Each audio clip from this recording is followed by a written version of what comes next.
दिमाग में आपने देखा रमेश, जिसे दुनिया की ठोकरों और गरीबी ने तोड़ दिया था। जिल्लत से हार कर वो उस रात अपनी जान देने खंडर पहुंचा था, लेकिन वहां मौत नहीं, उसका इंतजार कर रही थी मोहिनी। उस काली रात में एक सौदा हुआ। मोहिनी ने रमेश की झोली दौलत और सोने से भर दी। चकाचौंध में अंधे रमेश ने हाँ तो कह दिया, मगर वो भूल गया कि शैतान जब कुछ देता है तो बदले में कुछ लेता भी है। और मोहिनी की मांग थी सिर्फ और सिर्फ खून। तुम्हारे पीछे एक काला बकरा बंधा है, उसे उठाओ। नहीं, मैं किसी को मार नहीं सकता। मैंने आज तक चींटी भी नहीं मारी। मैं ये नहीं कर सकूंगा। तो क्या वापस उसी गरीबी में जाना है? गुप्ता की गालियां खानी है? सुनीता को भूखा देखना है? उठाओ चाकू।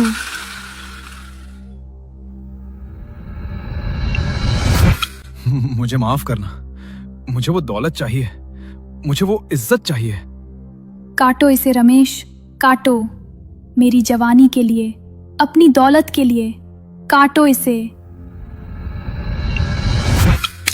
ये मैंने क्या किया? मेरे हाथ खून से। ये खून नहीं, ये तुम्हारी सफलता का तिलक है रमेश। और उस पहली बूंद के साथ रमेश ने अपनी इंसानियत का पहला हिस्सा खो दिया।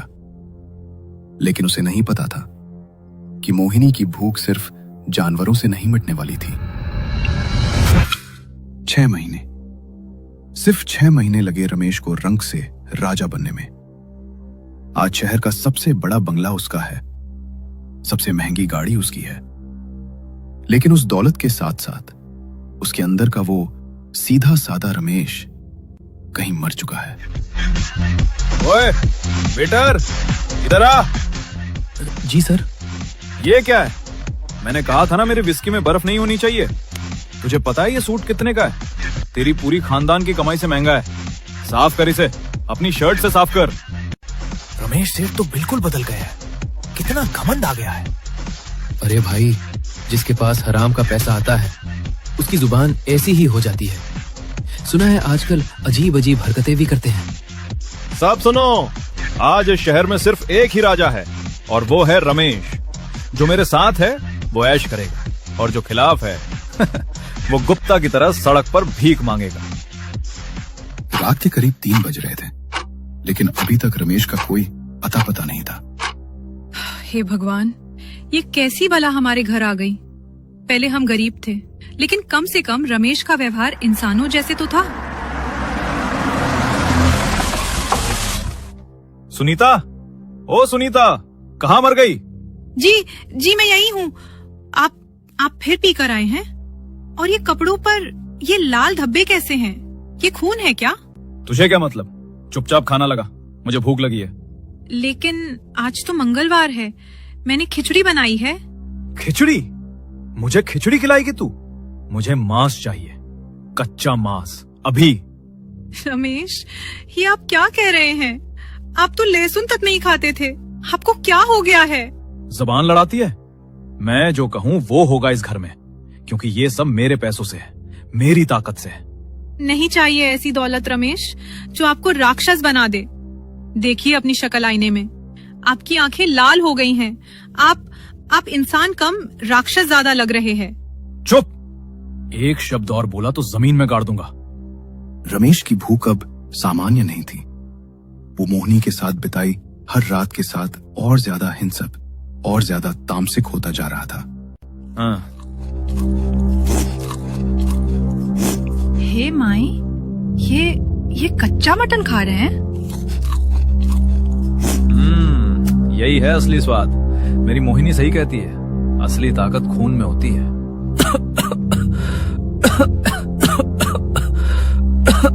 ऐसा लग रहा था जैसे रमेश के गले में कुछ अटक गया हो। वो उठकर बाथरूम की तरफ चला गया।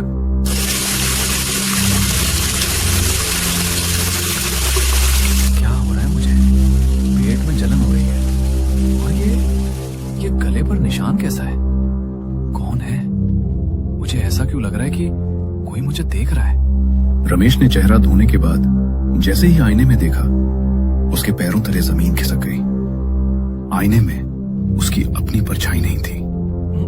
मोहिनी, तुम यहाँ? आईने में रमेश ने देखा, उसके कंधे के ठीक पीछे मोहिनी खड़ी थी। लेकिन अब वो वही सुंदर अप्सरा नहीं रही। वो पूरी तरह एक पिशाचनी में बदल चुकी थी। उसकी आंखें अंगारों की तरह धधक रही थी और चेहरे पर एक क्रूर, डरावनी मुस्कान फैली हुई थी। क्या हुआ मेरे राजा, डर गए? तुम तो रात को मिलती हो, अब यहाँ मेरे घर में क्या कर रही हो? अब तुम्हारा घर मेरा है, तुम्हारा शरीर मेरा है। 6 महीने का जश्न मना लिया तुमने, अब असली कीमत चुकाने का वक्त पास आ रहा है। कीमत? कैसी कीमत? मैंने सब तो दिया तुम्हें, जानवर, अपनी आत्मा, अपना ईमान। अब क्या चाहिए? अब मुझे मासूमियत चाहिए। तुम्हारे घर में जो वो 2 छोटे बच्चे हैं, उनकी खुशबू मुझे बहुत पसंद आ रही है। नहीं, मेरे बच्चे नहीं। तैयार रहना रमेश, अमावस आने वाली है। राजू? अमावस करीब आ रही थी और रमेश के घर का माहौल अब किसी कब्रिस्तान जैसा हो गया था। हवा में एक अजीब सी सड़ांध थी जो इत्र की महक से भी नहीं छिप रही थी। ये बदबू कहाँ से आ रही है? पूरा घर फिनाइल से धो दिया, फिर भी जैसे कोई मरा हुआ जानवर कहीं सड़ रहा हो। सुनीता, पानी। आ रही हूँ। रात भर तो शराब और तमाशा चलता है, अब पानी मांग रहे हैं। हे भगवान, रमेश, आपका शरीर इतना गर्म क्यों है? और ये आपकी पीठ पर खरोंच के निशान कैसे हैं? मत मारो, मुझे मत मारो। सौदा पूरा होगा। कैसा सौदा? रमेश, उठिए, आप नींद में क्या बक रहे हो? दूर रह, मेरे पास मत आ। वो मुझे देख रही है। कौन देख रहा है?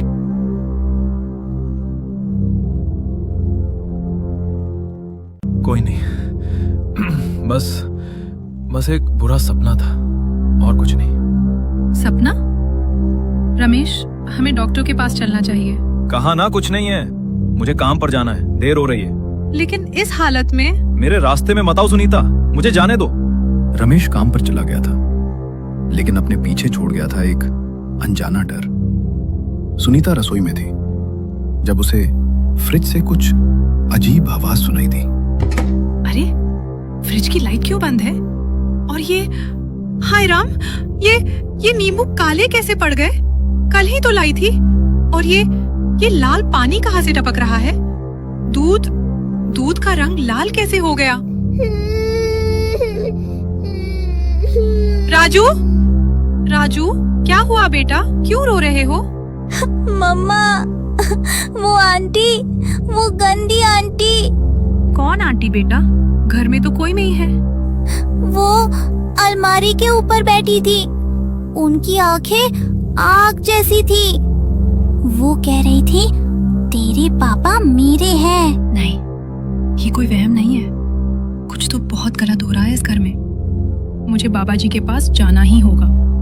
बैठो बेटी, मैं जानता था तुम आओगी। तुम्हारे पीछे जो साया आ रहा है, उसकी बदबू मुझे यहाँ तक आ रही है।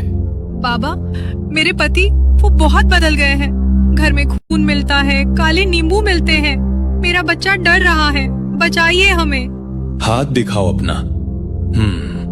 जैसा मैंने सोचा था, तुम्हारे पति ने सिर्फ दौलत नहीं कमाई बेटी, उसने अपनी रूह का सौदा किया है, एक पिशाचिनी से। पिशाचनी? हाँ, पिशाचिनी, मोहिनी। वो रूप बदलती है, वो इंसान को लालच देकर फंसाती है और फिर धीरे धीरे उसे जानवर बना देती है। और जब इंसानियत पूरी तरह मर जाती है तो वो शरीर को खा जाती है। तो क्या रमेश अब नहीं बचेंगे? कोई तो उपाय होगा बाबा। उसका वक्त करीब है, अमावस की रात को वो उसे ले जाएगी, लेकिन तुम उसे बचा सकती हो क्योंकि तुम उसकी अर्धांगिनी हो। तुम्हारा सतीत्व और ये रक्षा सूत्र ही उसे रोक सकता है। ये धागा लो इसे रमेश की कलाई पर बांध देना और याद रखना, जैसे ही ये धागा बंधेगा उस पिशाचनी का असर टूटने लगेगा, लेकिन वो हमला करेगी। तुम्हें डरना नहीं है। सुनीता, खाना कहाँ है? आज फिर देर कर दी। रमेश, पहले यहाँ आइए, मुझे आपसे बात करनी है। मुझे बकवास नहीं सुननी, हट सामने से। नहीं, आज आप मेरी सुनेंगे। देखिए अपनी हालत, आप बीमार हैं। ये लीजिए, मैंने मंदिर से प्रसाद और ये धागा लाई हूँ। दूर हटा इसे, मुझे नहीं चाहिए तेरा धागा वागा, फेंक इसे। नहीं, आपको ये पहनना ही होगा, बच्चों की कसम। रमेश, मैंने कहा ना दूर रह। जला दिया तूने, मुझे जला दिया। इसे हटा दे मूर्ख औरत, वरना मैं तुझे और तेरे बच्चों को चबा जाऊंगी। मैं नहीं डरती तुमसे मोहिनी। जय बजरंगबली। रमेश, रमेश, आंखें खोलिए, प्लीज आंखें खोलिए। सुनीता, पानी, बहुत जलन हो रही है। सुनीता ने जैसे ही रमेश का चेहरा अपनी गोद में लिया, उसकी चीख निकल गई। धागा बनते ही मोहिनी का मायाजाल टूट रहा था। हे भगवान, आपका चेहरा, आपकी त्वचा, ये काली क्यों पड़ रही है? ये तो सड़ रही है। मेरी उंगलियां गिर रही हैं। बचाओ मुझे, मुझे बचाओ। रमेश का शरीर जिंदा रहते हुए ही गलना शुरू हो गया था और तभी बाहर से बहुत तेज आवाज आने लगी। दरवाजा खोल रमेश, मेरा शिकार अंदर है, तुम मुझसे नहीं बच सकते। रमेश, बाहर आ, तू मेरा है, तेरे शरीर का एक एक कतरा मेरा है। सुनीता, खोल दे, बहुत दर्द हो रहा है। मेरी खाल जल रही है। देखो मेरा हाथ, उंगलियां गल रही हैं। इसमें कीड़े चल रहे हैं। रमेश का वो आलीशान घर अब एक बूचर खाना बन चुका था। उसके शरीर से टपकते काले खून ने जमीन को गंदा कर दिया था और बाहर उसकी मालकिन अपने बकाए का इंतजार कर रही थी। आवाज बंद हो गई। क्या वो चली गई? बेटा रमेश, दरवाजा खोल बेटा। देख, तेरी माँ आई है। तुझे दर्द हो रहा है ना मेरे बच्चे? मैं दवाई लाई हूँ। माँ? सुनीता, माँ आई है। माँ मुझे बचा लेगी। दरवाजा खोल। नहीं रमेश, होश में आइए। माँ को गुजरे 10 साल हो गए हैं। ये वो चुड़ैल है, ये उसका माया जाल है। अरे पहचान लिया। समझदार भी है तुम्हारी रमेश। लेकिन कब तक पाएगी उसे? उसकी नाक गिर चुकी है, कान गल रहे हैं। 10 मिनट और फिर वो सिर्फ हड्डियों का ढांचा रह जाएगा। मुझे बाबा जी को फोन करना होगा।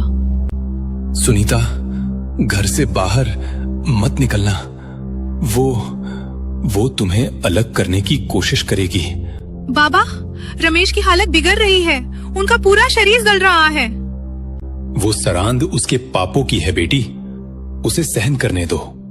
अगर तुमने सूर्योदय से पहले दरवाजा खोला तो वो उसकी आत्मा को नर्क ले जाएगी। उसे बांध कर रखो। बांध कर रखो? मुझे कोई नहीं बांध सकता। मैं राजा हूँ। मैंने सौदा किया था। रमेश, शांत हो जाइए। तू जलती है मेरी दौलत से। तू चाहती है मैं मर जाऊं। अगर मैं बाहर गया तो मोहिनी मुझे ठीक कर देगी। वो मुझसे प्यार करती है। तूने ये धागा बांधकर मुझे बीमार किया है। क्या कर रहे हैं? धागा मत तोड़िए। हट, मुझे उसके पास जाना है। दर्द और मोहिनी के वशीकरण ने रमेश का दिमाग पूरी तरह फेर दिया था। उसे लग रहा था कि उसकी पत्नी उसकी दुश्मन है और बाहर खड़ी मौत उसकी साथी। मैं आपको नहीं जाने दूंगी। हाँ रमेश, खोल दो। बस एक कदम और सारा दर्द खत्म। मोहिनी, मुझे बचा लो। दरवाजा खुल चुका था, लेकिन सामने जो खड़ा था वो कोई खूबसूरत स्त्री नहीं थी।